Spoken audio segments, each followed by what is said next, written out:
Hello all, ఈరోజు కథ వచ్చేసి కోతి జపం. ఒక అడవిలో ఒక కోతి చెట్టు కింద కూర్చొని కళ్ళు మూసుకొని ఉంటుంది. ఆ సమయంలో ఒక దొంగ నక్క అటుగా వచ్చింది. కోతిని చూసి ఇది రాత్రి పగలు బాగా దొంగతనాలు చేసినట్లుంది, అలసిపోయి నిద్రపోతుంది అనుకుంటుంది. ఈ విషయాన్ని కనిపించిన ప్రతి జంతువుకు చెప్తుంది. మరికొద్దిసేపటికి ఎలుగుబంటి కూడా కోతిని చూస్తుంది. ఈ కోతి నాలాగే పీకల తాగా తిన్నట్టుంది అని దాని మిత్రులకు చెప్తుంది. ఇంకాసేపటికి కొంగ కోతిని చూస్తుంది. దీనికి ఏదో రోగం వచ్చినట్లుంది అనుకుని స్నేహితులందరికీ చెప్తుంది.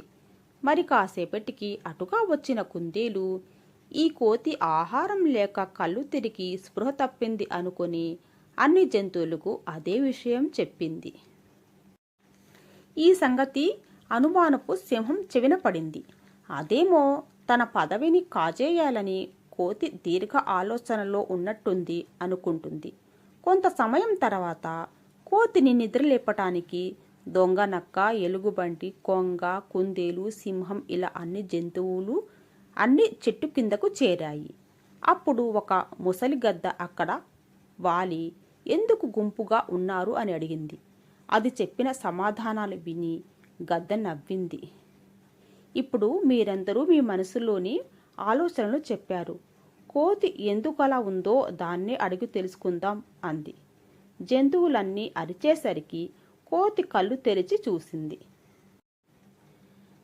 గద్ద విషయమంతా దానికి వివరించింది. కోతి కిచకిచా నవ్వి, కాదు కాదు, నేను పట్నంలో ఓ మనిషి ఇలా చేస్తుంటే చూశాను. దీన్ని ధ్యానం అంటారు. ఇలా చేస్తే మనసు ప్రశాంతంగా ఉంటుందట అంది.